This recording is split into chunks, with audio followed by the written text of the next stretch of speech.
অনেকে কোচবিহার ঘুরতে আসো কিন্তু এই রেল মিউজিয়ামের ব্যাপারে জানো না। আমরা অনেক রেল মিউজিয়াম ঘুরেছি কিন্তু এই রেল মিউজিয়ামটা সেরা। এবার চলে এলো আমাদের চাটনির সাথে সিঙ্গারা। আর রাস্তায় আস্তে আস্তে মানে শুধু মিউজিয়াম বা কোনো দ্রষ্টব্য স্থান বলে না, রাস্তায় আস্তে আস্তেও তোমরা অনেক কিছু দেখতে পারবে। এই সিঙ্গারার ভিতরে দেখলাম পনির দেওয়া রয়েছে। আমরা এখন এই যে ব্রিজটা আছে বাঁশের সাঁকো, রেলের আগেকার ব্যবহৃত জিনিসগুলো সব কটায় আছে এখানে। আর এই যে জায়গাটা দেখতে পাচ্ছ এখান থেকে বাঁশের সাঁকোটা বানানো থাকে, পুরো ওই পারে কানেক্ট করে। এই যে মিউজিয়ামটা আছে কোচবিহার রেলওয়ে মিউজিয়াম, এখানে দেখো 3 ধরনের চাকা রয়েছে। এটা হচ্ছে ন্যারো গেজ, মিটার গেজ আর ওটা হলো ব্রড গেজ। এই মিটার গেজ লাইন এখন কোনো জায়গায় দেখতে পাবে না। গুড মর্নিং সবাইকে, সত্যি মাইরির আরও একটা নতুন ব্লগ নিয়ে চলে এসেছি। আর আজকে আমাদের কোচবিহারের লাস্ট দিনে এই লোকাল সাইট সিন করবো। কোথায় যাচ্ছি না যাচ্ছি পুরো ব্লগটা দেখো, আর থাম্বনেল দেখলে বুঝতে পেরে যাবে কোথায় গেছি। আশা করছি ব্লগটা ভালো লাগবে। চলো শুরু করা যাক। এখন আছি আমরা সাগর দিঘির সামনে। আগে সাগর দিঘি দেখিয়ে নিই, তারপর আমরা যাব তোরসা নদীতে। আমরা আছি এখন এই দেখো সাগর দিঘি, আর এখানে দেখো কচ্ছপ আছে। এই পুকুরটা কিন্তু অনেক কচ্ছপ আছে।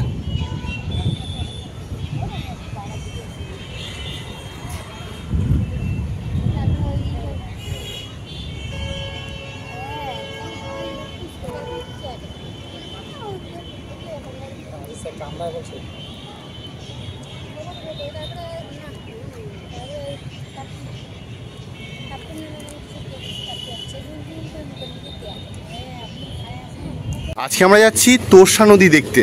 এই সামনে যেটা দেখতে পাচ্ছ এটা হলো তোরসা নদীর বাঁধ। আমরা চলে এসেছি তোরসা নদীর পাড়ে, নিচের দিকে নামতে হবে।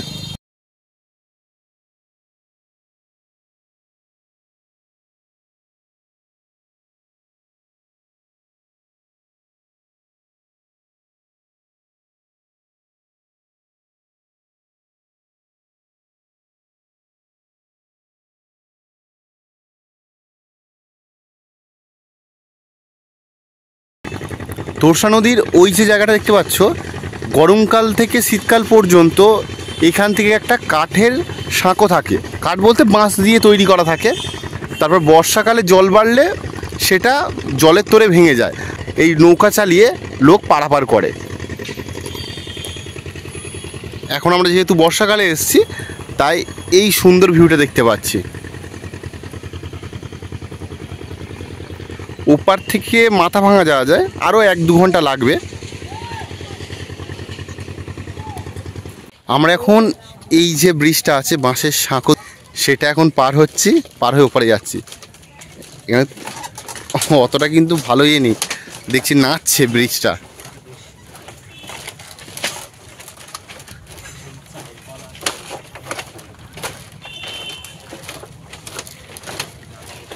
এটা বোধহয় শ্রুতি খাল।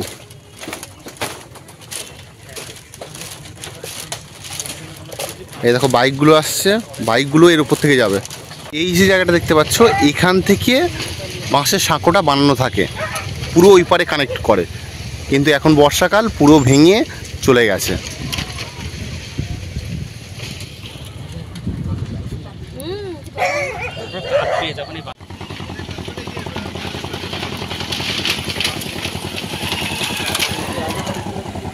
এখানে বিকালবেলা আসলে বেশি ভালো লাগবে,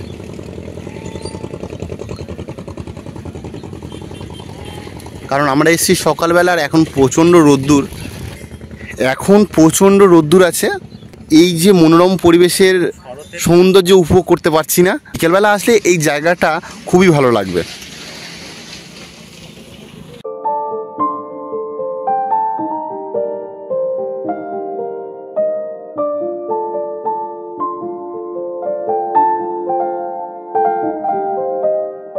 ওই দূরে হচ্ছে মদন মোহনের মন্দির, আর আমরা যাচ্ছি তার সামনে। ওই দূরে হচ্ছে মদন মোহন মন্দির, আর আমরা তার সামনের রাস্তাটা দিয়ে যাচ্ছি। এটা হলো কোচবিহার স্টেডিয়াম, আর এখানে কোচবিহারের যে রাসমেলা হয় এই মাঠটাতে হয়। এই রাস্তাটা আমরা এখন এসেছি ফের কোচবিহার স্টেশনে, মানে কালকে যেখান থেকে ট্রেন ধরেছি, কারণ আজকে এখান থেকে আমরা টিকিট কাটবো সিমির জন্য। টিকিট কাটতে এসেছি আর এখানে রেল মিউজিয়াম আছে, সেটাও একেবারে ঘুরে যাব আমরা। তাই জন্য আমরা রেল মিউজিয়ামের দিকে যাচ্ছি এখন। এই যে মিউজিয়ামটা আছে কোচবিহার রেলওয়ে মিউজিয়াম, এখানে দেখো 3 ধরনের চাকা রয়েছে। এটা হচ্ছে ন্যারো গেজ, মিটার গেজ, আর ওটা হলো ব্রড গেজ। এই মিটার গেজ লাইন এখন কোনো জায়গায় দেখতে পাবে না। ন্যারো গেজটা যেগুলো টয় ট্রেন চলে ন্যারো গেজ লাইনে, আর ব্রড গেজ মানে একদম ধারে দেখতে পাচ্ছ, ওটা এখন আমরা যে ট্রেনগুলো চড়ি সেই ট্রেনের চাকা। ওপারে একটা ট্রেনের মতন রাখা রয়েছে, যখন দেখবে রেলের কাজ হয় তখন ওই ধরনের জিনিসটা থাকে, সেইটা চড়ে যায় অনেকে। এখানে রেল লাইন পাতা রয়েছে। ওপারে একটা ট্রেন রাখা রয়েছে, ওটা রেস্টুরেন্ট করার কথা ছিল কিন্তু এখনো পর্যন্ত হয়ে ওঠেনি। আমরা অনেক রেল মিউজিয়াম ঘুরেছি কিন্তু এই রেল মিউজিয়ামটা সেরা। অনেক কিছুই রাখা রয়েছে এখানে। যে গেট পড়ে সেই গেট সিগনাল, ওটা হচ্ছে সেই জল ভরা হতো ট্রেনে, সেই জলের যে পাইপটা ছিল দেখতে এমন ছিল। ভিতরে আছে, তবে এখন সেটা ভিডিও করা যায় না। এই মিউজিয়ামটা অনেকটাই বড়, অনেক কিছু তথ্য দেওয়া রয়েছে এখানে। অনেকে কোচবিহার ঘুরতে আসো কিন্তু এই রেল মিউজিয়ামের ব্যাপারে জানো না। আজকে এই ভিডিও দেখলে তোমরা জেনে যাবে এখানে একটা রেল মিউজিয়াম আছে, যেটা ওল্ড কোচবিহার স্টেশন, শুধু কোচবিহার স্টেশন নামে পরিচিত। সেই স্টেশনের একদম গায়ে আছে এই রেল মিউজিয়াম। আর এই রেল মিউজিয়ামের ভিতরে অনেক কিছু আছে। ভিডিওগ্রাফি বা ফটোগ্রাফি অ্যালাউ নেই। 20 টাকা করে টিকিট আছে পার পারসন, 12 বছরের নিচে হলে 10 টাকা। তোমরা অতি অবশ্যই একবার এই মিউজিয়ামটা ঘুরে যাবে। ভিতরে কিন্তু ভিডিওগ্রাফি অ্যালাউ নেই বলে আমি করতে পারলাম না, তোমাদের বাইরে থেকে দেখাচ্ছি। রেল মিউজিয়ামটা তোমাদের একবার ভালো করে দেখিয়ে নিচ্ছে। এই মিউজিয়ামটা কিন্তু আমাদের সত্যি বলছি সেরা লেগেছে। রেলের আগেকার ব্যবহৃত জিনিসগুলো সব কটায় আছে এখানে। আর এখানে 2 জন স্টাফ আছেন, তাদের ব্যবহার খুবই ভালো। তারা সমস্ত কিছু বুঝিয়ে দিচ্ছে। মোটামুটি 2 ঘন্টা হাতে সময় রাখলে ওনারা সব কিছু ডিটেলসে বলে দেবেন। খুবই ভালো জায়গা, তোমরা অতি অবশ্যই কিন্তু একবার হলেও ভিজিট করে যাবে। তোমরা কোচবিহার বেড়াতে এলে অবশ্যই কোচবিহার রেল মিউজিয়ামটা ঘুরে যেও। এটা সত্যিই খুব সুন্দর, আর ভেতরে প্রচুর কিছু দেখার আছে।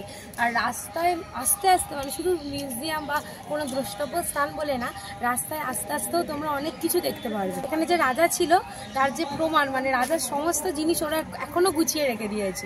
সরকারি কাজ হয় ওখানে, তবুও সব জিনিসপত্র সুন্দরভাবে, মানে এটা ওয়েল মেনটেন্ড জায়গা যাকে বলে। তো আমরা যতটা পারলাম তোমাদের ভিডিওতে দেখালাম, শেয়ার করলাম। সব জায়গায় তো ভিডিও করা যায় না বা গাড়িও দাঁড়ায় না, অনুমতি থাকে না। তো রাস্তায় আস্তে আস্তেও তোমরা প্রচুর কিছু এখানটায় দেখতে পারবে। আর মিউজিয়ামটা তো অসাধারণ। অনেক পুরানো যে রেলে ব্যবহৃত হতো সেগুলো কিন্তু অনেক কটা জিনিস এখানে আছে, তোমরা অতি অবশ্যই এসো। এটা হলো কোচবিহার স্টেশনের বাইরেটা। এবার আমরা চলে যাব এখান থেকে বাজারের দিকে। কোচবিহারে অবস্থিত নরেন্দ্র নারায়ণ পার্ক, এই পার্কও তোমরা ঘুরে দেখতে পারো। এখানে প্রবেশ মূল্য আছে 20 টাকা করে, আর 5 থেকে 12 বছর বয়স পর্যন্ত 10 টাকা করে। আমাদের যেমন ঢাকুরিয়া লেক, ঠিক কোচবিহারের এই পার্কটা কাপেলদের জন্যও বটে।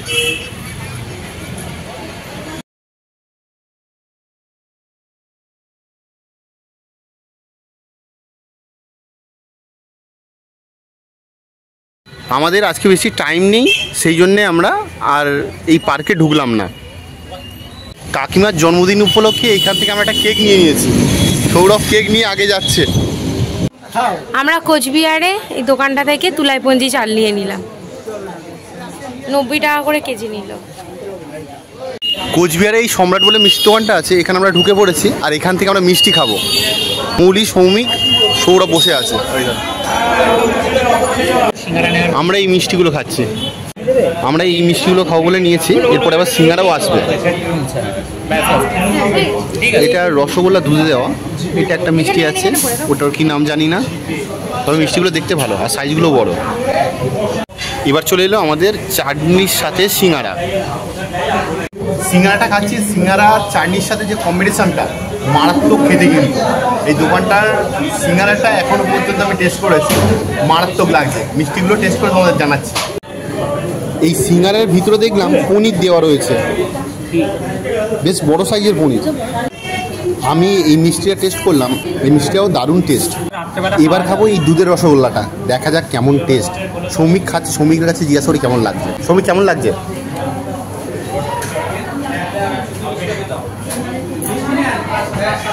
রসগোল্লা মিষ্টিটা খাচ্ছি, দারুণ লাগছে, হেভি খেতে।